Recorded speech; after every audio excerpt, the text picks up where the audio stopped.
Ray Brown from Archibiz. Thank you very much for joining me today. No, it's an absolute pleasure. I've been looking forward to it. No, that's like me too. Like we sort of just met fairly recently, right? We had a conversation about all the ways that my business should improve. and and I found your insights extremely useful. And then I came along to your designing architectural practice course that you're working on with your group, and just been learning a lot in the last couple of weeks about you. So, Yeah. do you want to maybe give a little bit of an introduction of yourself to my audience, just in terms of where you kind of came from prior to Yeah. this, and then what you're doing at the moment? Yeah. So I had a business career in Scotland. I'm not from Australia. You maybe picked up my accent. I say to people I didn't have an accent till I came to Australia. And so I came here in 2005. I've been a business coach since then. Uh, that's 16 years. And in the last 5 years, the focus has shifted to architects. And now that's led on to an online business called Archibiz. So I'm in partnership with a digital marketing expert, Beck Kempster, and we've pulled together a program that really, it's a distillation of the stuff I've learned over the 16 years, and in particular, what I've learned over the last 5 years in working with architects, and just this big gap that there is for architects in the business basics and business fundamentals that Mm. they don't get taught at university. No, so what got you interested in architects or Uh, architecture? well, it's a really good question. Beck and I actually wrote a book about being a CEO. So I find lots Okay. of technicians who find themselves leading businesses, but have had no experience or knowledge or training in being a CEO. So that was the initial thought. Let's uh, attack CEOs as a target market. Too wide an audience. We've all learned that niching down is the key. Yeah. So I had 5 architect clients at the time, really just by accident, but one person refers another. And so I'd had the 5 architects. They were all effectively CEOs running their businesses, and they had all the same issues. They were technicians. And as one of them confided in me, he said, Ray, most of the time I feel like a well meaning amateur when it comes to business.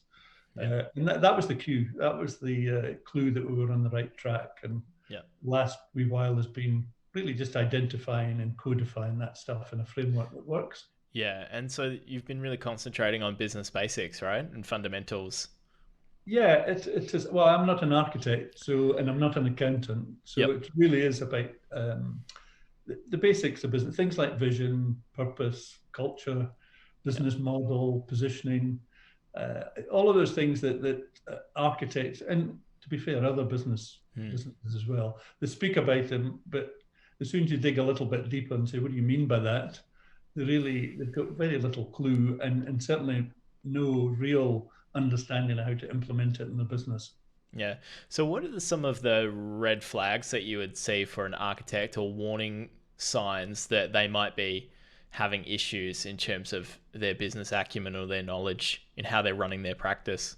Well, it's interesting because the chap had taught me to be a business coach, a very bright young man, and he had a business cycle model that really applies to architects. And businesses typically go through startup, and then they have a period of what we used to call the good times, when you're getting stuff's happening, you're playing golf on a Friday and having drinks on a Friday, Yeah. and then suddenly you get a little bit of payback, and then it's all downhill from then. Stresses come in and the frustration. And what happens with architects is they get their payback or the reward quite quickly. They maybe win a couple of awards. They design a couple of buildings. They can drive past and say, I designed that. Yeah. But so the payback comes quite quickly. So therefore the frustration and stress also comes in quite quickly. So I met a lot of architects who they were either stressed and frustrated, or in the worst case scenario, disillusioned, and thinking of, do I really want to be an architect for the next 20 years? Uh, Yes. and the sure sign is they say, we've won awards, we've done some great buildings, and the phone is not ringing. Why is that? Why is the phone not ringing? Yeah. And I know you do a lot of marketing. Yeah. They usually call me at that point. Yeah, exactly. Exactly. And I'm Yeah. sure you've got a lot of depth in that area more than I have. No, but what you're talking about sounds more like almost more like a bit of a mindset shift in terms of they were chasing a goal of maybe recognition or just even the hard, challenging work of designing a successful building from beginning to end and being proud of that. And then it just can turn into a bit of stress and frustration and disillusionment. Where does that come from? Like, why does that creep in Well, after the reward? yeah, I think I blame the architectural profession and the universities in particular. So I love telling the story of being on a stage at an Architeam conference in Melbourne, and an architect on the same panel as me, who should maybe be nameless, Yep. said at one point, "What you people have got to remember," and he's speaking now to 200 principally starving architects. I thought a lot of them, small businesses.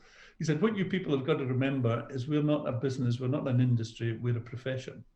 And my business partner sent me a text that said, "Keep calm." Sorry. Yeah. Because that's the BS that architects get fed all the way through. And that's the mindset that leads to poor business performance. And it's right up there alongside the architecture is hard, and it's a hard business, and we don't make money. And these are all just myths, absolute myths in architecture that people need to get rid of. That's the mindset shift. Yeah.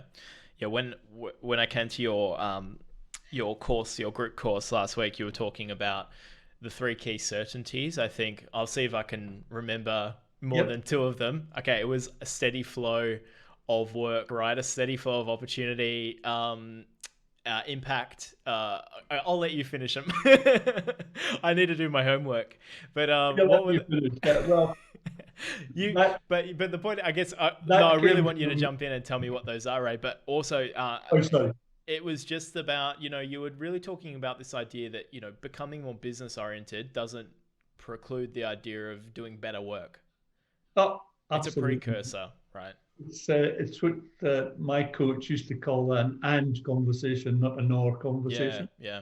So you've got to be a good architect. That's your ticket to the game. But you also need to run a really successful business, because that's where a lot of the rewards come from. So the certainties, the backstory to that is, when we're trying to develop our online program, we've done a fair bit of study around that too. And one of the encouragements we've been given is, don't give people what they need, give them what they want. So trying to figure out really what architects want, we distilled it down to, they really want certainty in their business, a bit more sleep at night certainty, we would call it. And that falls into 3 categories. Certainty of workflow. So they want the right quality and quantity of work at the right time. And it is hard to do in architecture, but you need to do that, or you're really going to struggle. Second is certainty of income. So I meet too many architects who pay everyone else, and then if there's anything left over, they get some money at the end. And that's just not a way to run a business or a family. And then the last one, certainty of impact. So people want to make an impact in the built environment. They want to make a difference and work in the areas that they are particularly interested in. So that needs to be a strategic choice, rather than doing stuff because it pays the bills. Yeah. And that requires them to adopt a bit of a different mindset in terms of how they think about their business as sort of separated from themselves in a way. Because I guess I'll kind of clue you in on, my audience, or the people that, will probably be watching this. A lot of them are at that period where they are probably going from being more or less a sole practitioner. They may have a partner, they may have 1 or 2 employees, maybe, but they're generally in that very, very small scale. But they want to sort of cross that chasm from not a business to a business. There's an actual feeling that, how they see themselves and what they're doing changes to a certain degree.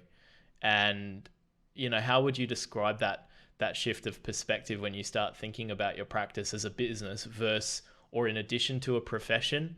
I mean, you brought that up. It's the perfect example. Maybe rather than starving artist, it's the profession thinking versus the business entrepreneur thinking. Yeah, well, I think there's a lot in that question I'm sorry actually, about that. and There always no, is. no, I think it is to some extent it's the key question because I often say to my new architect clients, could you show me the drawings for the business? And they kind of go, well, what do you mean the drawings for the business? Well, what does it look like when it's finished? And that the penny then drops that they're building their business a brick at a time and starting off and what do I need to do tomorrow and next month? And really vision is actually a key topic for me. I feel in every business, you can be a one-man band for the rest of your days. There's nothing wrong with that, but make it a conscious choice rather than this. What happens in most architectural practice is set up, work with one other person, get a helper, get another helper, win some bigger jobs, get another two helpers, and then suddenly you've got a business with 8 or 9 people that's evolved, or a practice with 8 or 9 people that's evolved not with no planning, and it's almost been driven by the work that's come along rather than where you want to end up. And I think business is just like a journey. You need a destination early on in the process so that you can make some strategic choices along the way that will get you where you want, not where you're driven. And that I meet so many businesses that have lost things along the way. They enjoyed and were having fun 5 years ago, but now it's become a bit of a grind, and that's such a shame. When you're working with architects to start to tease out what that vision is it as simple as just going, don't forget to stop and think about it, like stop and smell the roses, and sometimes that's all it needs, or is there a certain way that you approach it or a process that can be, helpful? Yeah, I think so. When I look back at and I've done a lot of reflection on this as part of the developing the course, but I look back at the 5 architect practices that I've worked with, and I was so what was the change? And it's no one thing. It's a whole series of small incremental changes. But the one thing that I think works for most businesses is what I would call board thinking. So it's and as soon as you say a board of directors or a board in a business, people think of an oak panelled room and a big table surrounded with people that look a bit like me with grey hair and whatever. That's not what I mean. I mean a time once a month when you look at the things like the finance and the operations and sales and marketing at a strategic level, not a day-to-day how we're going to do the work level, but at a strategic level, and that's where the business moves on a little bit at a time. Are we getting closer to the vision? Is the vision still clear? Are we all still aligned? And without that, strategy becomes an occasional conversation over a beer or an occasional chat over a coffee, and we must speak about that thing, and it gets forgotten about, and there's no one place where all of that comes together. So for me, the board thinking is the one. It's probably the one thing that I would encourage people to think about and get a little bit of formality into that, because it pays huge dividends. The formality is helpful, right? Is that a commitment and accountability thing, or does that bring a certain amount of objectivity to it, or kind of all of the above, I guess? Well, all of the above. If you involve someone, and I'm not looking for business with individual clients, but if you have an external business coach or chair or something like that, and again, that can sound a bit grand, but as you say, the objectivity is key. Objectivity, people that bring in knowledge and tools that can speed up your improvement process. And the last thing I often say about the external person is the dedicated time to speak about the objectivity and the knowledge and tools. If you don't have that time set aside, it's maybe only an hour a month, then when does that discussion take place? When do you bring in the person to help you with that thinking? Just structure is important to business improvement. It's interesting. I mean, it's hard because when we were having this discussion about my approach, and I'm sort of the person who's resistant to structure in terms of how I work. And you made a pretty convincing case to me that some structure would actually help you quite a bit. And do you find that architects, in terms of their personalities, they're better suited to structure? They actually feel better and they're happier and more productive when there's a bit more structure around them, or Yeah, they do take a bit of convincing. yeah, right. Quite a bit of convincing, but then when everything's running smoothly and there's an architect loves a checklist, loves a to-do list. So Absolutely. Well, I have a diagram which I shared during the program about. Yeah. Typically, the architect is wearing three hats. He's the owner of the business, so he's a shareholder. Even if they don't have a board, he's still a director, or she is still a director in essence, looking after the strategy. And they're also an employee. But to have all of those three things, you need something else, which is the business itself. So you need a concept of the business being separate from the business owner, the board, and the employees.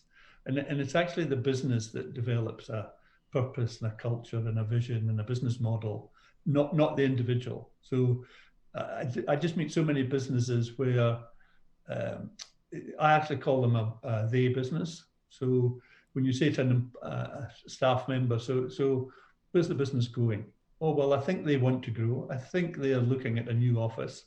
And once the business evolves a bit, it becomes what I'd call a we business.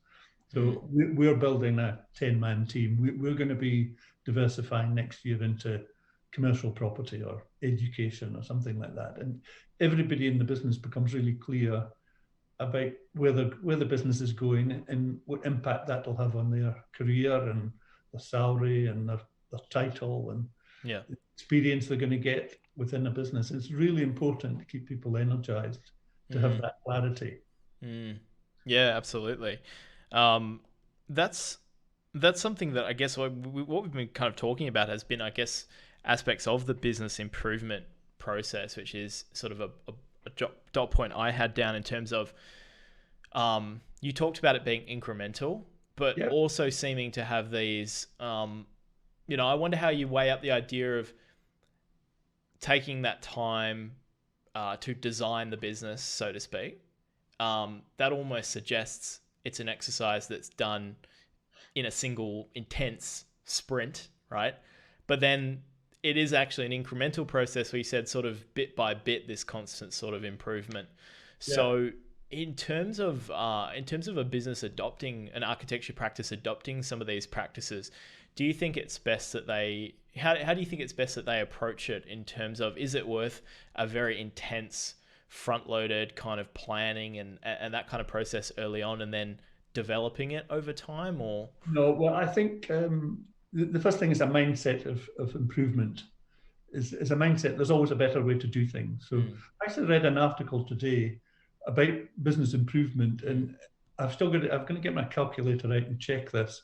But it said that if you have 1% improvement every day, in 365 days, that's a 37 times improvement in where you are at the moment. It's astronomical. Yeah. So I mean that's asking a lot. But what I've found in the past is don't have my I actually do have my folder here, and I use this really good example.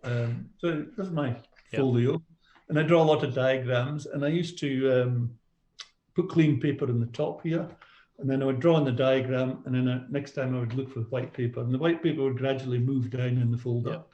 And then one day I realized that there was a piece at the back that I could replenish the clean paper at the back, and when it ran down, I just put clean paper, more clean paper in, and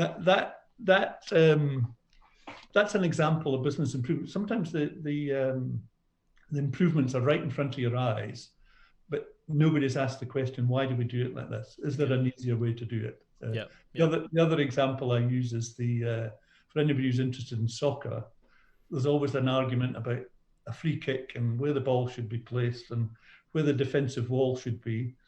And then one day, and it's only about 20 years ago, someone took shaving foam and they marked the spot with the shaving foam and they marked the line for the defensive line. Problem solved, But soccer's been around for, I don't know, 150 years, and somebody just came up with that 20 years ago. Simple solution to a problem. The other one I saw the other day was wheels on suitcases. So it's something like the early 70s when the first wheels Yep. appeared on suitcases. And it was another 20 years before somebody said, why don't we put four wheels on Yeah. the Yeah. Yeah. suitcase? Yeah. So I mean, like when I'm working with clients month to month, working with an architecture practice and trying to work on their marketing. I mean, at its in its purest sense, just finding those immediate low. I don't want to use the word low hanging fruit, but I like the way you put it. The thing that's just sort of right in front of you, immediate improvement. There's something amazing about doing that because it is that incremental progress, and then you can look back over the span of a year and go, "Wow, we actually did quite a lot. That did add up." But on a certain level, sometimes you can also be a little bit, I can feel a little bit empty taking that approach when it doesn't feel like there's as much, you could always stop and have this moment of doubt and go, but what's the big picture plan, right? There's always seems to be this competition between big picture planning where things don't really get implemented and then kind of implementation, small improvement, iteration. Like what do you sort of think of the I guess how do those two things work together or I think they work in parallel. So if I take on a new business coaching client, whether it's an architect or any other business, I usually say it'd be a bit presumptuous of me to tell you how much time you need or where, on the basis of a couple of hours conversation, I don't know enough about your business to know how I could help you. So let me do a business review. So I didn't do this business review, and it kind of pegs where they are in the cycle at the beginning. And then I also say, let's just work on 3 projects over the next 3 to 6 months. Yeah. Okay.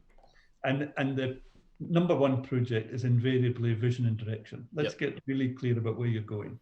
And that then, and there's probably finance is another one. The financial reporting is always a good one.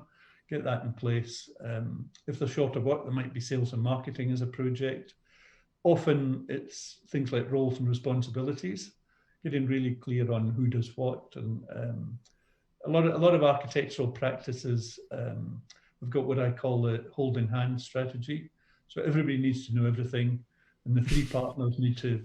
There's got to be the danger sign is when people say to me, "We run a very consensus-based decision-making process." That just smacks inefficiency. Yeah, and nothing ever getting decided, right? Exactly, and you're trying to convince people all the time rather than implementing. Yeah. So project, and again that comes back to the board thinking that if at the board you've looked at finance, operations, sales, and marketing, then you would say let's have a look at the project. So which 2 or 3 projects are we working on at the minute, and what's the progress, and are we up to speed, and have we done everything we said we'd do? Yeah. And the individual actions in relation to these projects are actually the incremental improvements that we were speaking about earlier. Yeah, that's interesting.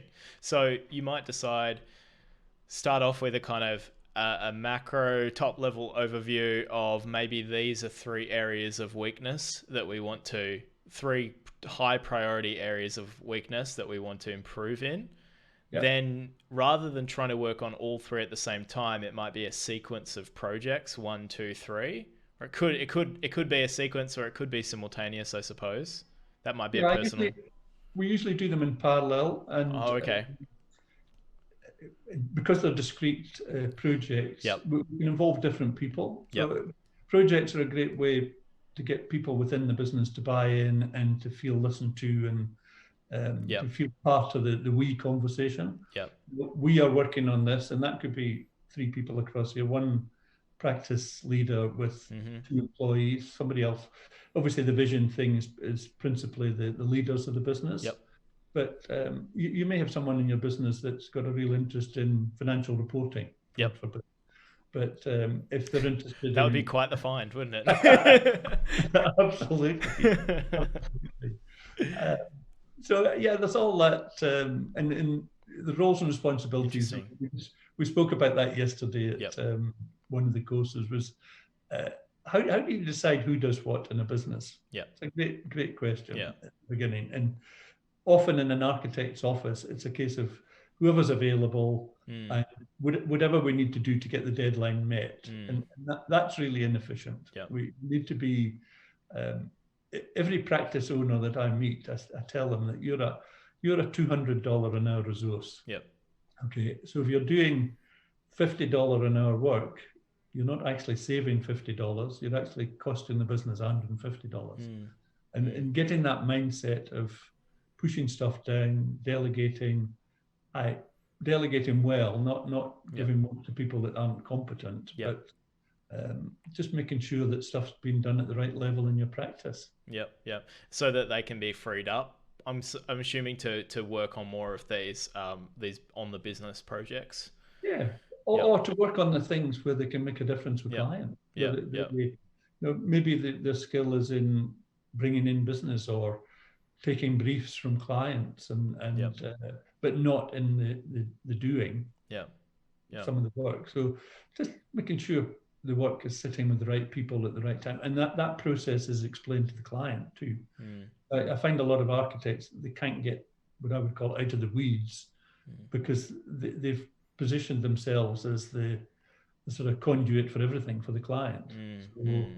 If you try and pass on work to other people, the client kind of gets the feeling they're being passed over. Or that seems like a big another mindset shift that changes when you meet quite successful directors, or successful in terms of they seem to be operating their business very efficiently. They have generally found ways to share that responsibility, and from the client's perspective, that they aren't the one delivering all the work, and it's a team effort. It's a team effort, and that you've got to get the story right. It's got to be. If I was positioning you for marketing, I know a bit about marketing, but if I was saying a potential client, the person you need to speak to is Dave, because he's got a lot more experience than I have, and he's got a lot more in-depth skills in the area you need. They're going to love speaking. And then I might say, but I'm not sure I can get him because he's really busy. Thanks, Ray. Right. So you're like, so I'll take on the project. Yeah. That right away, the client thinks, well, I'm getting the number one man here. That's a positioning exercise internally in the practice. Yeah, I'm really interested actually in getting your thoughts on positioning, because it is something that it's a really big part of the marketing conversation, but I find it one of the most difficult conversations to have with a lot of clients, to find positioning concepts or strategies for architecture practices that are differentiated from other architects, right? So we generally, architects aren't positioning themselves as that different in the first place. But then when they go through the positioning exercise, how do I find a place in the market for myself, or how do I communicate what my practice is about? They will usually, or quite often, adopt a positioning concept or statement that still very closely resembles what other practices are talking about. It's rarely something new or defined for them. So, what are your where do you start with positioning with your clients in terms of, or in your content? Well, I get my clients to develop what I call the sandwich story. Yeah, right. What's the sandwich story? So just like a sandwich, there's meat in the middle, and the meat is the offering. Okay, and whether you're an accountant, or a lawyer, or an architect, the offering between one architect and the next is very similar. Okay, so we do plans, and we get planning permission, and we do all the things that architects do, and there's a kind of an awareness of that with the client. So saying to somebody, I'm an architect, isn't enough of a positioning statement. So the two sides of the sandwich for me, one side is what I call the client issues resolved. So it's always got something to do with problems. And upside is great, but there will be, so the categories on the client issues resolved are things like results we achieve, the problems we remove, the issues we resolve, those kind of things. And then below that, how we tell that story, and it is about stories. I think marketing is kind of going back to, we're all hardwired to respond to stories. So I get my clients to come up with, get them to complete the sentences like a lot of our clients are. People come to us when. I had one client last year and building up that portfolio of stories so that you can tell the ones that relate to the clients, that the positioning piece has got to start much earlier than that conversation, so that the people that come in the door hopefully are, to some extent, pre-qualified. Yeah.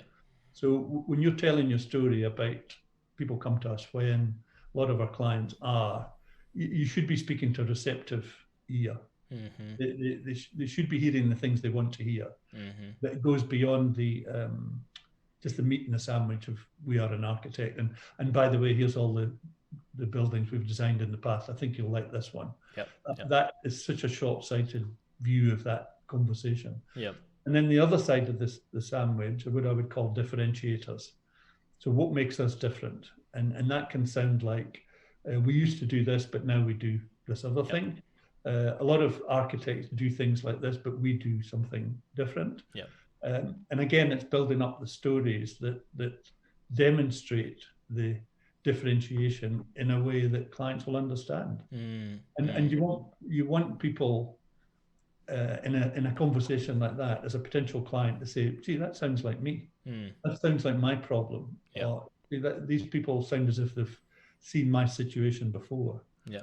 And that's the positioning thing. We shouldn't be, and it is a big issue for architects, because I had someone in a course, I think about 3 weeks ago, who said this year they've had 15 conversations with people who weren't a fit for the business. So they had to go through that, bringing them in, in a bit of a brief conversation, and then realizing very early these people either don't have the budget or they're not in my segment. How do I get rid of them effectively? And that's such an awkward and time-consuming process. And as I say to my clients, if you're selling Rolls-Royce cars, you won't get many people coming into the showroom who think they're a Kia buyer. Okay, they're pre-positioned by the car companies long before they get to the showroom. Of course. So the salesman typically is speaking to people who are likely to be a Rolls-Royce or a Kia buyer. In the appropriate showroom. And that's, I see that working really well with architects. Because once you get clear on your positioning, then the conversations you're having are all consistent. And I think that the word I use in the module that we speak about marketing is understanding who your tribe is. No, it's not a judgment. No, it's not better or worse. It's just who are the people who are going to resonate with you and your practice and the work you've done and the work you want to do in the future. Absolutely.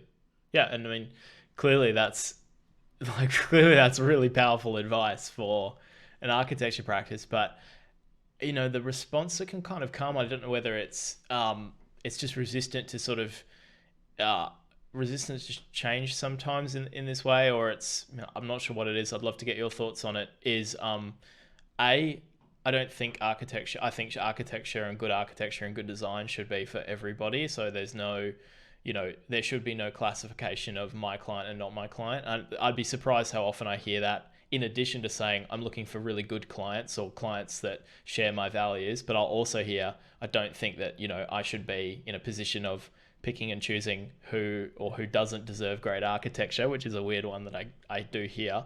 But the other one is, prioritization in terms of, if I'm positioning like that, I don't want to get stuck in a pigeonhole or in a particular niche and have to do the same thing over and over again.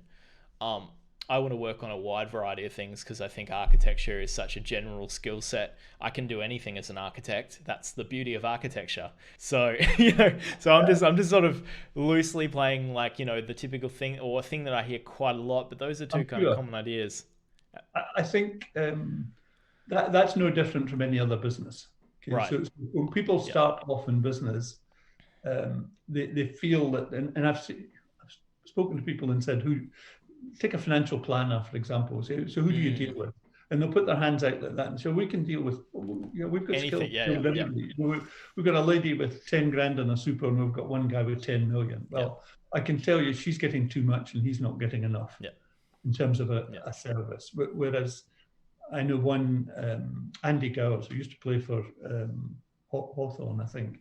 He runs a financial planning practice, and he says, we deal with small to medium-sized businesses with 2 to 4 partners with between 5 and 10 million in the super.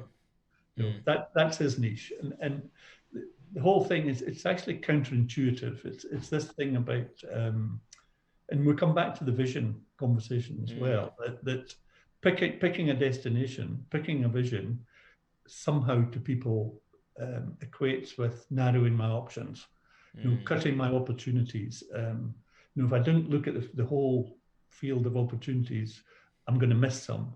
And I just think that's I know it's counterintuitive, but you only have to look at 99% of successful businesses are well positioned. They know who their clients are. The clients know who they work with, and nobody's hammering you into a niche.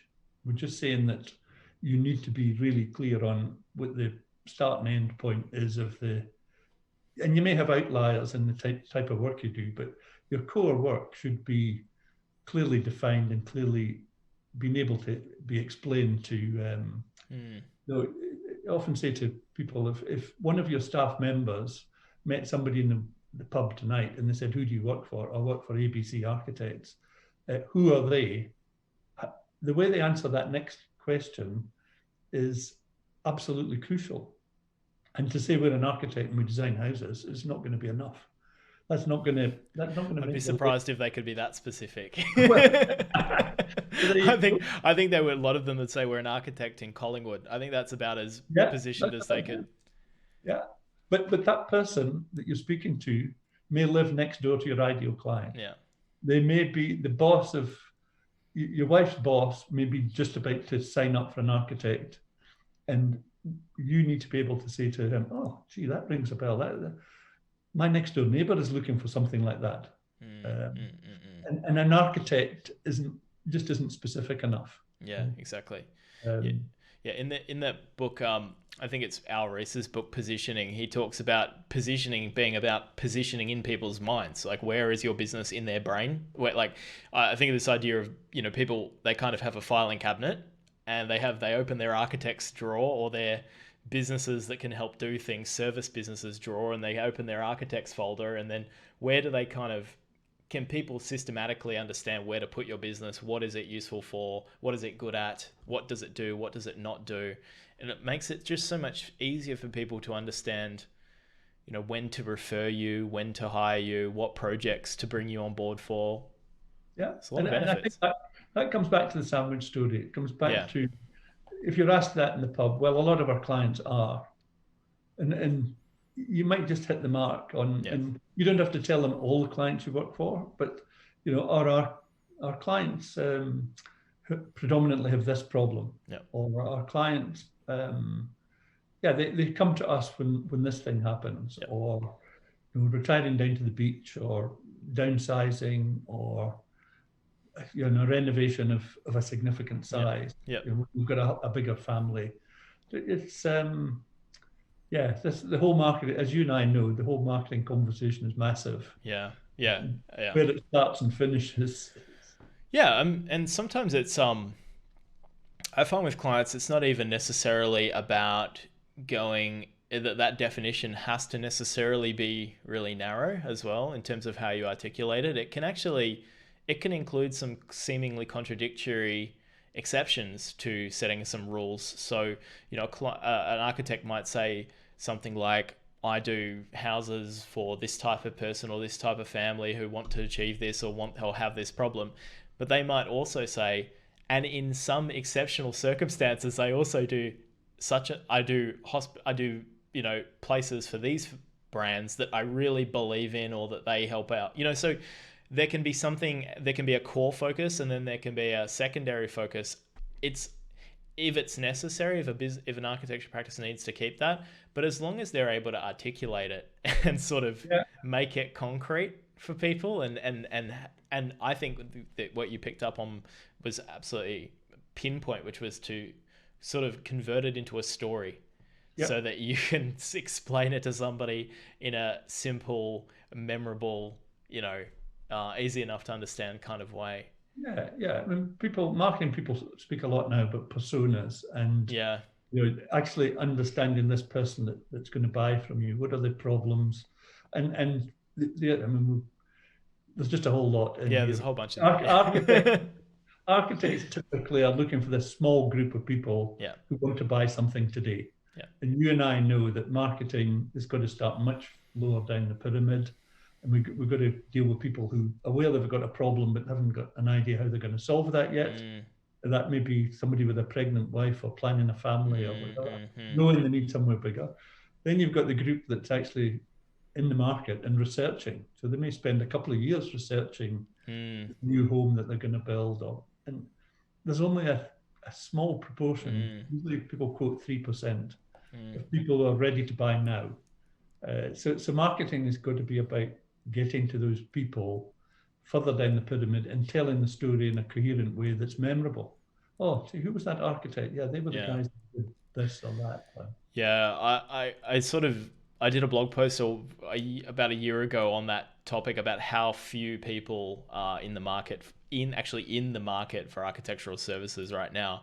I was looking at something like new houses, for example, and you can look at overall how many new houses are built each month in Australia. They publish that information, so you can sort of break down on a state by state level how tiny, like almost frighteningly small, the number of people who are actively in the market at any given time are, compared to the number of architects who are trying to compete over this very, very small handful of people that are active. But yeah, it's so I was kind of making the same argument with that post that, thinking about stretching out those touch points with people over a much more sort of extended period of time, having a brand that doesn't just deal with, do you need an architect right now, and speaks to everybody like they're just about to pick up the phone, because the reality is they're not in most cases.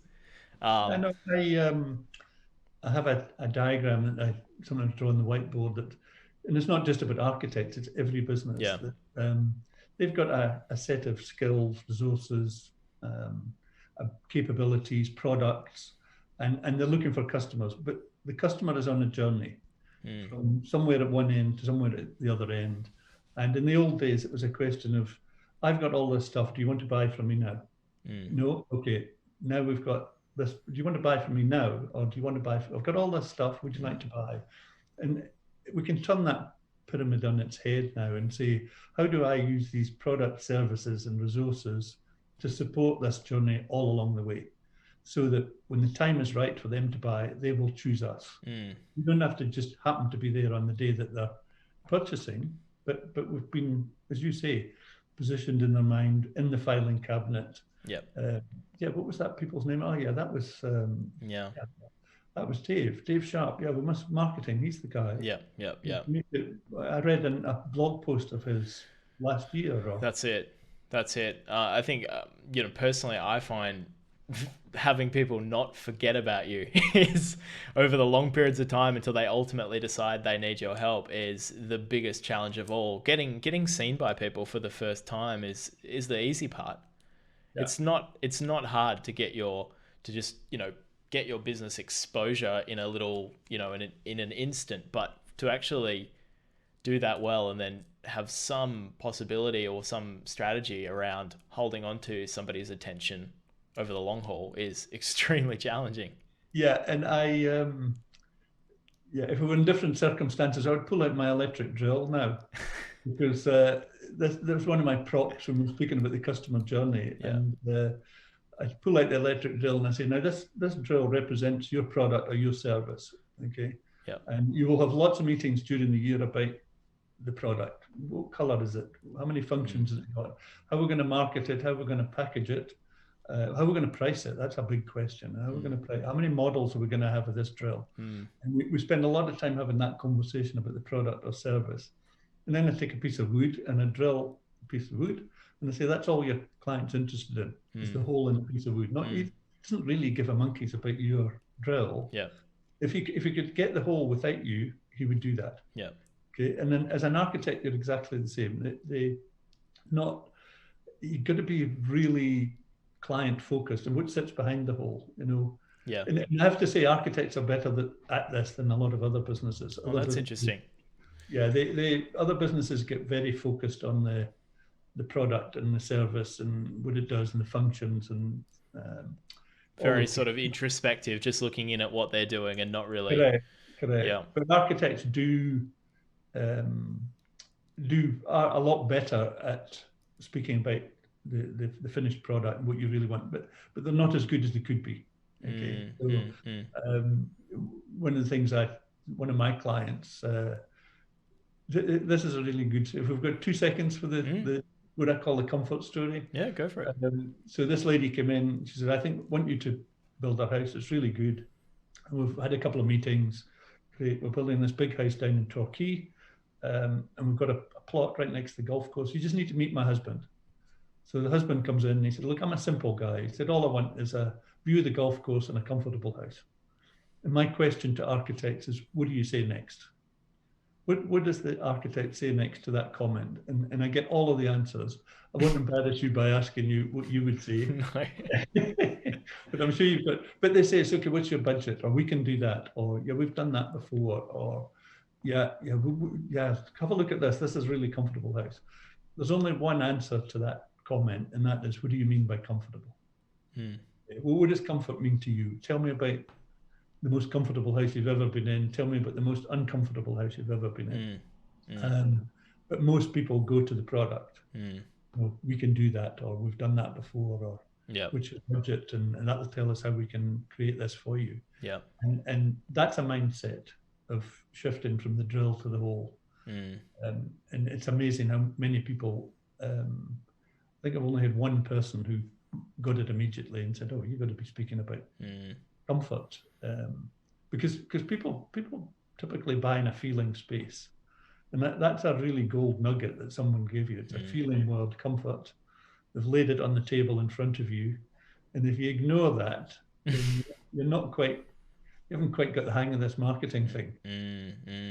That's really interesting. I wonder what I would have. Trying to think, would I have said that? Would I have? I'm testing myself now. That's interesting. Very cool. Ray, you're working on you're doing so. You've got so many projects on the go at the moment, right? I'm struggling to position the many different services that you're offering at the moment and developing, and your experiments that you've got running. So give me the rundown on. Okay. What you've got what's going on at the moment, and then what's coming next for Archibiz. Yeah, well, so the last year we've been running group programs on Zoom. We've been running our 8 module program, Designing Architectural Practice Success. And whilst we've learned a lot from that and it's been going really well, it's hard. We want to make a bigger impact on the world of architecture than that. So we've recorded a set of those, pre-recorded. And in September, we're going to be launching a self-study version of what we call the DAPS course, Designing Architectural Practice Success. But prior to that, we're running a series of free workshops called Mastering the Basics of Business for Architects.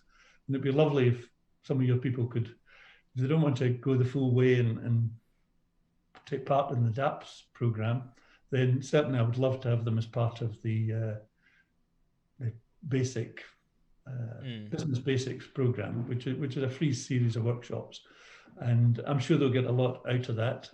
We'll have a landing page that will be available as part of this recording. Yep.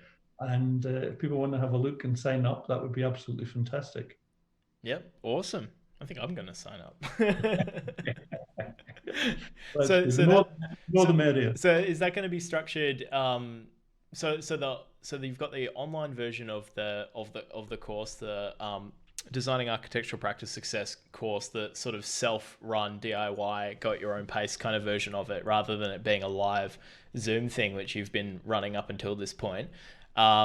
With the free course, how is that going to be structured? Is that going to be a series of workshops, but is it going to be sort of similar to sort of like a minimal, quick, fast-paced version of it, or how are you guys going about planning out? The free program will be actually me presenting Yep. and sort of at a high level, some of the highlights and some of the things we've been speaking about today. Yep. But the pre-recorded program, we actually got architects in to participate in the program and got their permission to record A it. live studio audience. Yeah, live Unbelievable. studio. Filmed in front of a studio audience. Yeah, but it's what we realized when we were doing the live program was that the conversations and the interactions were actually one of the most important absolutely. parts of the whole thing. Yeah. People were hearing other architects discuss the concepts, discuss their issues, their frustration. Well, you can. I know, Ray. Your input was secondary in the session that I went to. It was the real meat of the whole thing was the architects talking to each other about stuff that they've all got in common, different obstacles that they're dealing with. It was really interesting. It was really interesting seeing that group dynamic. Yeah, and I think it's something I've always wanted to do. I thought I would have to get cameras into a training room and have the whiteboard and all of that. And along came Zoom and said, yeah, you can do it just by pushing a button and recording this live session. So it's actually worked out really, the sessions are looking really good. We've broken them down into, well, there's 8 modules, but each module will be sort of kind of 6 or 7 smaller videos. And what we're finding is that leaders of practices are going back to their practice and showing the team or showing their partners in business and diving in and having a look and revisiting some of the videos when some of these issues actually come up in their practice. Yeah. And that's what's sometimes really good about creating, I don't know, taking some of your processes and turning them into digital copies of that can be shown inside of practices that the whole team can watch in their own time. It's almost a way to get everybody in the, well, we said earlier we don't necessarily want everybody to be involved, but you mentioned that it's good for everyone to have a kind of a clear idea of where the practice might be going, some of the business basics. Do you think it actually is really, really helpful for not just the leader? Oh, sorry, Ray. I was just going to ask. Do you think it's also important that the rest of the practice develops their business fundamentals as well? Oh, absolutely. So two of the participants in the pre-recorded program, Kate Fitzgerald is from a practice called Whispering Smith in Western Australia. She was on the very first pilot. And when we give her the opportunity to be in the pre-recorded, she said, I definitely want to do it. And I want to bring one of my staff members, Nikita, along too. And Nikita's, I think, 22 or 23. And what would happen would be I would be presenting, they would go on mute and they would be discussing the concept in real time about their practice and how they could improve things. And then they would come back into the program. So it's, I think there's a few hidden benefits that we didn't realize would be available to people by using this format. And it's just so much better than sitting down for an hour watching someone run through a PowerPoint slide deck. This is a much better approach to education, I think. Yeah, that's awesome. Well, I'm looking forward to seeing what everybody thinks about it when they sign up and go to the landing page. It's going to be really, really cool. And how long is that going to be available for, do you think, at the moment? Well, another good question. We're running we're not reinventing the wheel. So we've been doing an online course called Product Launch Formula. And the encouragement there is to do this and launch the product and support the people who are doing the product at a point in time and do that twice a year. But rather than having your product available online to buy any time, we're going to have a cohort of people going through the program at the same time. We'll be available once a week live. We'll have a Facebook group or some other platform where those people doing the program at the moment can have the conversation, submit questions, have the discussion. So it will be a live. Oh, okay. So there's going to be over 8 weeks. There's going to be some kind of an overlay of some live elements and some support and everything like that. That's really interesting. Correct. Yeah. Okay, cool. Yeah. So when we're looking for feedback, this is the first time we've done the pre-recorded version. I know the material is going to be very good, but there'll probably be things that we could add to it and clarify for people.